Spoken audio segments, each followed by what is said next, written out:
अस्मद्गुरुपरमगुरून् यतिवरपूर्णौ सयामुनं रामं पद्माक्षनाथषडजित्सेनेशरमारमापतीन् वन्दे वृन्दावनचरं वल्लभीजनवल्लभं जयन्ती सम्भवं धाम वैजयन्ती विभूषणं श्रीमान् वेङ्कटनाथार्य कवितार्किककेसरी वेदान्ताचार्यवर्यो मे सन्निधत्तां सदा हृदि பஞ்சப்பரசமயம் மாற்ற வந்தோன் வாழியே மண்ணு புகழ் புதூரான் மனமுகப்போன் வாழியே கஞ்சத் திருமங்கை உகக்க வந்தோன் வாழியே கலியனுரை குடிகொண்ட கருத்துடையோன் வாழியே செஞ்சொல் தமிழ் மறைகள் தெளிந்துரைப்போன் வாழியே திருமலைமால் திருமணியாய் சிறக்க வந்தோன் வாழியே தஞ்சப்பரகதியை தந்தருள்வோன் வாழியே செந்தமிழ் தூப்புல் திருவேங்கடவன் வாழியே வஞ்ச பரசமயம் மாற்ற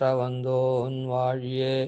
நம்ம வஞ்சிக்கக்கூடிய மதங்களை, அந்த முரணான கொள்கைகளை மாற்றி, அவளையும் மாற்றி, அந்த வழியில் போகாத மற்றவர்களையும் மாற்றி நேர்வழியில் பண்ணக்கூடிய சுவாமி வாழியே அப்படின்ற இதில் சுவாமி சாதித்த பரமத பங்கம். அந்த பரமத பங்கத்தில் வையாகரண மத பங்கத்தை, இந்த இடத்துல வையாகரண பங்காதிகாரத்தை நாம் இப்போ அனுசந்தானம் பண்ணுறோம். அந்த வையாகரண பங்காதிகாரத்தினுடைய ஆரம்ப பாட்டு முடிவு பாட்டு வழக்கப்படி இது பண்ணுறோம். வையாகரணம் அப்படின்னு சொன்னால், வையாகரணர் அப்படின்னு சொன்னால் வையாகரணத்தை வியாக்கரணத்தை சார்ந்து இருக்கக்கூடிய மதக்காரர் வையாக்கரணர். வியாக்கரணம்ன்றது ஷடங்கங்களில் ஒன்று. 4 வேதங்கள் ஸ்ருதின்னு பேர். அது கேட்டே தான் சொல்லணும். புஸ்தகத்தில் எழுதா கிளவி, எழுதாமறை அப்படின்னு சொல்லுவாள். வேதம் எழுதி படிக்கிறது இல்லை. இப்போ புஸ்தகங்கள்லாம் போட்டிருக்கா. அது வேதம் அந்த காலத்தில் எதுவுமே புஸ்தகம் இல்லைன்றது வேற. ஆனால் புஸ்தகம் இல்லைன்னு சொன்னாலும் எல்லாம் ஓலைச்சுடியில் இருக்கும். அதாவது எல்லாமே ஓலைச்சுவடியில் இருக்கும். ராமாயணத்தை வால்மீகி லவகுஷருக்கு ஓதுவித்தார். அந்த லவகுஷால் அதை கானமாக பாடினான். அதுதான். ஆனால் மகாபாரதத்தை வியாசர் சொல்ல விநாயகர் எழுதினார் அப்படின்னு பிரசித்தமாக இருக்குது. அந்த விநாயகர் எழுதினார் அப்படின்னு சொல்லச்சே, அதுதான் முதல்ல எழுதக்கூடியதாக வந்தது. எழுதக்கூடியதுன்னா ஓலையில் அவர் எழுதினார். அதான் நாம் இப்போ பிரிண்ட் பண்ணுறோம். அதுக்கு முன்னே 4 வேதங்கள், இதிகாசத்தில் முதல் இதிகாசமாக இருக்கக்கூடிய ராமாயணத்தை வால்மீகி சொன்னார். லவகுஷர்களுக்கு அவர் அதை சொல்லி கொடுத்தார். அவள் பாட்டு பாடினான். அதுக்கப்புறம் அது எப்படி எழுதப்பட்டதோ அதை பற்றி இல்லை. அது பிரவச்சனம் முதல்ல கானமாக பாடினதுனால ராமாயண கானமாக அயோத்தி வீதியில் எம்பெருமானே திருச்செவி சாத்தும்படியான ஒரு பாக்கியம் பெற மாதிரி அதை உலகுய மிதிலை செல்வி வாய்த்த மக்கள் செம்பவள திரள்வாய் தன் சரிதை கேட்டான் அப்படின்ற ரீதியில் அந்த ராமாயணத்தை அந்த அயோத்தி வீதியில் பாடிட்டு வந்தா. அதுக்கப்புறம் பெருமாளே சிம்மாசனத்தை கொஞ்சம் கொஞ்சமாக இறங்கி கேட்டான் அப்படின்லாம் அதுக்கு பிரசித்தி இருக்குது. அதுக்கப்புறம் இப்போது பாட்டுலாம் கூட என்ன, அந்த பாட்டுலாம் புஸ்தகத்தில் இருந்தால் கூட ஒருத்தர் சொல்லி தான் அப்படியே சிக்ஷை பண்ணி தான் அது வருது. அதே மாதிரி வேதம் பூர அதனால தான் அதுக்கு ஸ்ருதின்னு பேர். அதனால் ஸ்வரங்கள்லாம் உண்டு, எல்லாம் உண்டு. சரி, ஸ்ருதி. மகாபாரதம் தான் முதல்ல எழுதப்பட்டது. சொல்ல அது ஏடுபடுத்தப்பட்டது. அதுக்கு கூட ஒரு கதை சொல்லுவார்கள். அதான் ஒரு விற்த்தாந்தம் சொல்லுவார்கள். வியாசர் விநாயகரை கூப்பிட்டு எழுத சொன்னார். அவர் எழுதினார். அவர் ஒரு ஒப்பந்தம் போட்டுண்டார். நீ நிறுத்தாத சொல்லணும், நிறுத்திட்டேன்னா நான் அதோட விட்டுட்டு போயிடுவேன், எழுத மாட்டேன்னு சொன்னார். உடனே வியாசர் அதுக்கு பிரித்தியாக ஒன்று போட்டார். நான் சொல்கிறத நீ அர்த்தம் புரிஞ்சுட்டு எழுதணும், அர்த்தம் புரியாது நீ எழுதக்கூடாது அப்படின்னு சொன்னார். சரின்னு சொன்னார். ஆனால் அங்கங்கே வியாச குட்டு அப்படின்னு வியாசர் மேல் ஸ்லோகம் சொல்கிறதுக்கு முன்ன அவருக்கு அர்த்தம் புரியாதபடி கொஞ்சம் அங்கங்கே ஒரு குட்டு வச்சார்னா அதை யோஜனை பண்ணுறதுக்குள்ளே இவர் மேல் ஸ்லோகங்கள்லாம் மேல் விஷயங்கள்லாம் யோஜனை பண்ணி சொல்லிட்டார் அப்படின்லாம் சொல்லுவார்கள். அதனால் அந்த அர்த்தம் அவருக்கு புரியாதபடி அவர் கொஞ்சம் சில இடத்துல பதப்பிரயோகங்கள்லாம் பண்ணி அந்த மாதிரி பண்ணிவிடுவார். அவர் யோஜனை பண்ணி எழுதுறதுக்குள்ளேயும் இவர் மேல் கொண்டு விஷயத்தை இது பண்ணிவிடுவார் அப்படின்னு அது கதை சொல்லுவார். அது தவிர இன்னொரு விஷயம் அதில் பிரசங்காத்து உங்களுக்கு சொல்கிறேன். இந்த முன்னையெல்லாம் இப்போவும் பல பேர் எதனா எழுதுறதுன்னா லோகத்தில் முக்கால்வாசி பேர் எழுதுறதுன்னா ஊ அப்படின்னு போட்டு எழுத ஆரம்பிப்பான். ஊன்னு போட்டு எழுத ஆரம்பிப்பான். அதை எல்லாரும் என்ன சொல்லுவான்னா பிள்ளையார் சுழி அப்படின்னு சொல்லுவாள். சாதாரண ஜனங்கள் பிள்ளையார் சுழின்னு சொல்லுவாள். பிள்ளையார் சுழி போட்டு எழுது தான் ஆரம்பிக்கணும். ஏன்னா அவர் தானே இந்த பாரதத்தை எழுதினார், மகாபாரதத்தை. அதனால் பிள்ளையார் சுழி போட்டுட்டு தான் எழுதினா தான் நம்ம எழுத்தோ கணக்கோ எல்லாம் நன்னா வரும் அப்படின்னு எதை எழுத தொடங்கினாலும், கணக்கு எழுத தொடங்கினாலும், எதை எழுத தொடங்கினாலும் ஊன்னு போட்டு எழுத ஆரம்பிப்பாள். இதனுடைய விஷயத்தை நன்னா புரிஞ்சுக்கணும். என்னது அப்படின்னு. அதாவது அது பிள்ளையார் சுழின்னு சொல்லி அது ஏதோ பிள்ளையாரை நமஸ்காரம் பண்ணுற மாதிரியான ஒரு சுழி அப்படின்னு நினச்சிட்டு இருக்கா எல்லாரும். அது அப்படி இல்லை. அது பிள்ளையார் போட்ட சுழி.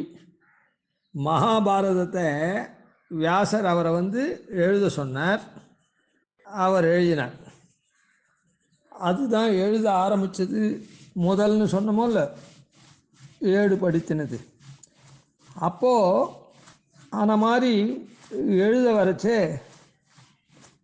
அது ஒரு மங்களமான புஸ்தகம் தானே. இப்போ அதெல்லாம் ஸ்ரீமத் ராமாயணம், ஸ்ரீராமாயணம், ஸ்ரீமத் பாகவதம், ஸ்ரீபாரதம் அப்படின்னு சொல்கிறாளோ இல்லை. அந்த பிராட்டி எந்த ஒரு விசேஷமாக இருந்தாலும், இப்போ ஊர் பேராக இருந்தால் கூட ஸ்ரீபெரும்புதூர், ஸ்ரீவில்லிபுத்தூர் அப்படின்லாம் சொல்கிறோமோ இல்லை. அந்த மாதிரி விசேஷம் எதுக்கு ஒரு வஸ்துவுக்கு ஒரு விசேஷம் இருந்ததுன்னா அதெல்லாம் ஸ்ரீமதி அப்படின்னு ஸ்ரீமத் அப்படின்னு போடணும். அதனால் அந்த விசேஷம் வாய்ந்த தன்மை, அதனால் ஸ்ரீயை போடணும். அதாவது அந்த அதுக்கு அது ஸ்ரீ போடணும். அதனால் மகாபாரதம்னு எழுத ஆரம்பிக்கிறதுக்கு முன்னே ஸ்ரீ மகாபாரதம்னு எழுதணுமோ அதுதான் அந்த பிராட்டியினுடைய சம்பந்தம், அந்த ஐஸ்வர்யம் அதுக்கு இருக்குது, ஏற்றம் இருக்குது அப்படின்னு காண்பிக்கிறத ஊன்னு அவர் போட்டு அப்புறம் மகாபாரதம்னு எழுத ஆரம்பித்தார். மகாபாரதத்தை அவர் சொல்ல சொல்ல எழுத ஆரம்பித்தார். ஊன்றது என்னதுன்னா லக்ஷ்மி வாச்சகம், ஆன்றது விஷ்ணு வாச்சகம், ஊன்றது லக்ஷ்மி வாச்சகம். அதனால் அந்த ஏத்தத்தை இப்போது சில பேர்லாம் இந்த வைஷ்ணவர்கள்னு வச்சுப்போம். இப்போ வைஷ்ணவாலாம் எழுதிட்டு என்ன பண்ணுவோன்னா ஸ்ரீஹி அப்படின்னு போட்டு எழுத ஆரம்பிப்பான். அதான் இதை தான் அந்த பிள்ளையார் என்ன பண்ணார், இவர் சொல்லச்சே விநாயகர் வியாசர் சொல்லச்சே மகாபாரதம் அப்படின்னு டைட்டில் சொன்னார்னா அவர் ஊ அப்படின்னு போட்டு எழுத ஆரம்பித்தார். அதாவது லக்ஷ்மி வாச்சகத்தை அங்கே ஸ்ரீஹின்னு இப்போ போடுறாளே அதை தான் அவர் ஊன்னு போட்டார். அதாவது பிள்ளையார் போட்ட சுழி. அது பிள்ளையார் சுழின்னு சொன்னால் பிள்ளையார் எழுதின சுழின்னு அர்த்தம். பிள்ளையாரை பற்றின சுழி இல்லை. அது பிள்ளையாருக்கு நமஸ்காரம் பண்ணிவிட்டு நாம் இப்போ எல்லாத்தையும் எழுத ஆரம்பிக்கலை. பிள்ளையார் போட்ட சுழி, பிள்ளையார் வந்து எழுதின சுழி, அதை நாம் முதல்ல எழுதிட்டு மேலே அவரை போல் நாம் அந்த லக்ஷ்மியை நினச்சிட்டு எழுதிட்டு அதுக்கப்புறம் மேலே எழுதுறது. இப்போ தான் கொஞ்சம் எல்லாருக்கும் இப்போ கோவில்கள்லாம் கூட பாருங்கள், ஆதி காலத்து கோவில்லாம் ஒரு திறமனும் இருக்காது. கோபுரத்தில் அங்கே இங்கே எல்லாம் திறமனே இருக்காது. இப்போ ஸ்ரீரங்கத்தை எடுத்துக்கோங்க, அந்த காலத்தில் திறமனே இருக்காது. அவ்வளோ பெரிய வெள்ளை கோபுரம் இருக்குது. அந்த வெள்ளை கோபுரத்தை ஆதிவன்ஷ சுவாமி கட்டினார். ஆனால் ஒரு திறமனும் அதில் போடலை. இப்போ 44ஆம் பட்டழிங்கர் தெற்கு கோபுரத்தை கட்டினார். ஆனால் இதுலேயும் ஒரு திறமனும் போடலை. ஆனால் அந்த பெரிய மொட்டை கோபுரமாக நின்றுருந்தது, அந்த மொட்டை கோபுரம் ராயகோபுரம் அப்படின்னு சொல்கிறாலே, அந்த கோபுரத்து மேலே காரையில் திறமன் இருந்தது. திறமன் சங்கு சக்கரம் கல்லில் இல்லை, அந்த கல்லில் தான் அது அந்த மொட்டை கோபுரம் இருந்தது. அதுக்கு மேலே கட்டலை, அது அப்படியே இருந்தது. அதுவில் இவ என்ன பண்ணியிருக்கா, நவீனமாக காரையில், சுண்ணாம்பு காரையில் திறமன் சங்கு சக்கரம் போட்டார். இப்போ கோபுரம் கட்டினா அது இடிச்சுடுவாளே, அதனால் அது ஆக்ஷேபம்லாம் வந்தது. முக்கூரைசிங்கர் என்ன பண்ணார், அந்த திறமன் அப்படியே அது எந்த இடத்துல இருந்தோ அந்த இடத்துல அந்த கட்டடத்தில் கோபுர கட்டடத்தில் போட்டுவிட்றேன்னு சொல்லி அந்த மாதிரி போட்டேன். தத்வத்தில் அந்த மாதிரி எங்கேயுமே வந்து இந்த இதெல்லாம் வந்து பிரசித்தமாக கிடையாது. பிரசித்தமாக கிடையாதுன்னு என்ன, அது அவாவா மனசுலையும் எங்கே இருக்கணுமோ அங்கேயும் அவள் பண்ணியிருந்தாலே தவிர அந்த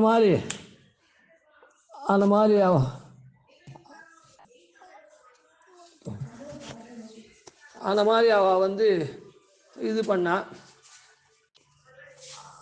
அது வந்து இப்போ வந்து அதெல்லாம் ஒரு ஃபேஷனாக போயிடுது. இப்போ ரங்கநாதன் சந்தையில் போனால் உள்ளுக்குள்ளே 1000 திறமன் ஒரு அந்த உள்ளுக்குள்ளே மணத்தூணை பற்றி நிற்கிறதுக்கு முன்ன அங்கே இருக்குதே, அந்த இடத்துல எவ்வளோ திறமன் போட்டிருக்கா. அதான் பிராச்சீனத்தில் அதெல்லாம் கிடையாது. இப்போ தான் வந்து ஆர்வத்தினாலேயோ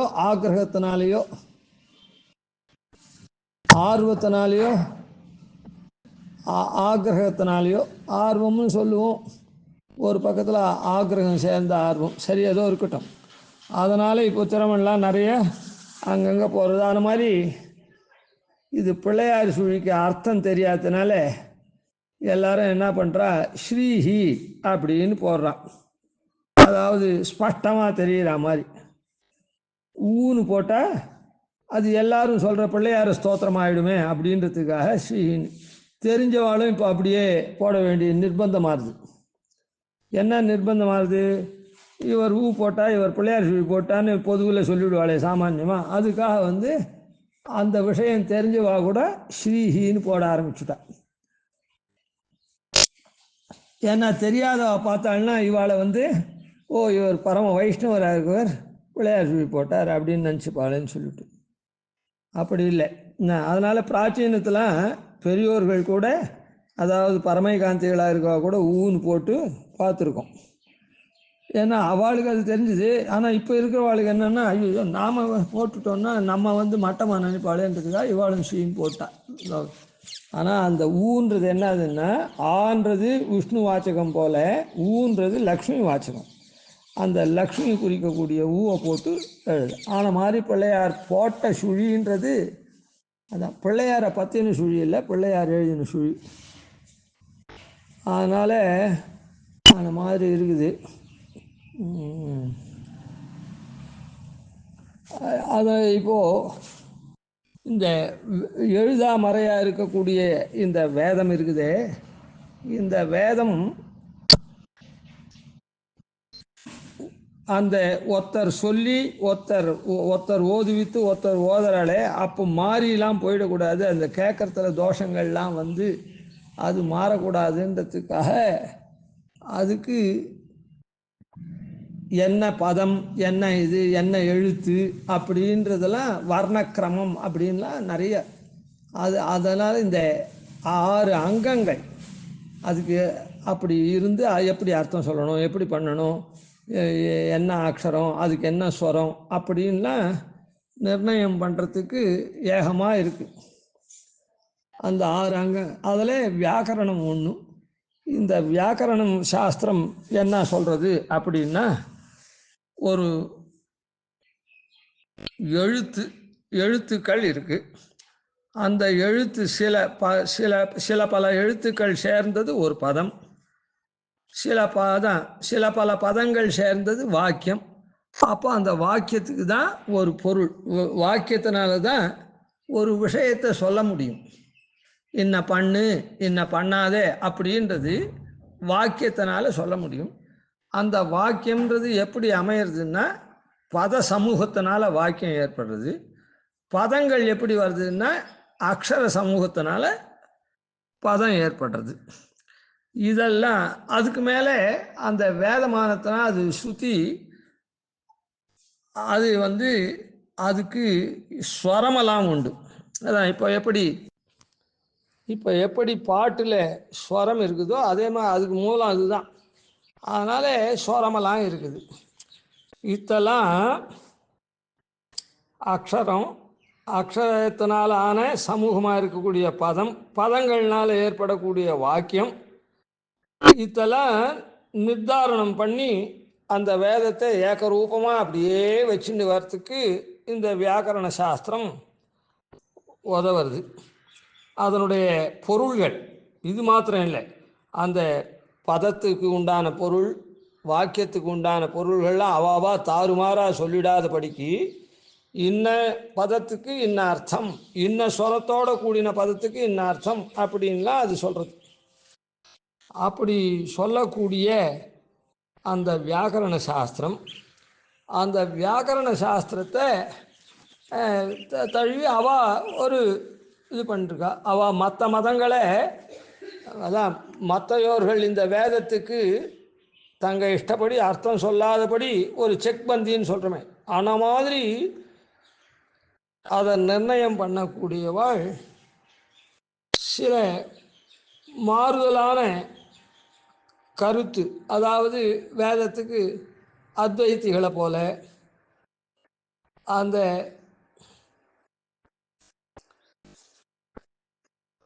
பாஸ்கர யாதவாளை போல, பௌத்தரை போல, இந்த மாதிரிலாம் கொஞ்சம் சில அம்சத்தில் பிரம்ம விஷயத்தில், அதான் இந்த பிரபஞ்சம் பிரம்மம் அது இருக்குது, சேத்தனா ஈஸ்வரன் விஷயத்தில் அவள் மாறி சொல்கிறாள். இவ்வளோ தூரம் அவள் வேதத்துக்கு உபகாரம் பண்ணவாளாக இருந்தாலும், 6 அங்கங்களில் ஒரு அங்கத்தில் இருக்கவாளாக இருந்தாலும், இந்த பிரபஞ்சம், அதான் பிரம்ம தத்துவம் இருக்குதே, அந்த பிரம்ம தத்துவத்தில் கொஞ்சம் மாறாட்டமாக அவாவாளை போல சிலது இவாளும் சொல்கிறா. அத்வைத்திகளை ஒத்த மாதிரி சில சொல்கிறா, பாஸ்கர யாதவாளை ஒத்த மாதிரி சொல்கிறா, ஜெயின பௌத்தாளை ஒத்த மாதிரி சொல்கிறா. அந்த இடத்துல அவளெல்லாம் இவர் மாற்றி இதெல்லாம் தப்புன்னு சொல்லி இந்த வையாகரண பங்காதிகாரத்தில் சாய்க்கிறார். இதனுடைய முதல் பாட்டு முடிவு பாட்டினுடைய அர்த்தத்தை அனுசந்திக்கிச்சு அப்படியே இதனுடைய அர்த்தமும் அனுசந்திப்போம். கவிதார்க்கிக சிம்ஹாய கல்யாண குணசாலினே ஸ்ரீமதே வெங்கடேஷாய வேதாந்தோரவே நமாதிவன்ஷடோபாதீநிதிவர்யான் பஜே நிசம் ஸ்ரீரங்கபூர்வஷடதித்யதீசானபதாஸ்ரயம் ஸ்ரீவத்சவம்சதிலகம் வந்தே ஸ்ரீகிருஷ்ணதேசிகம்.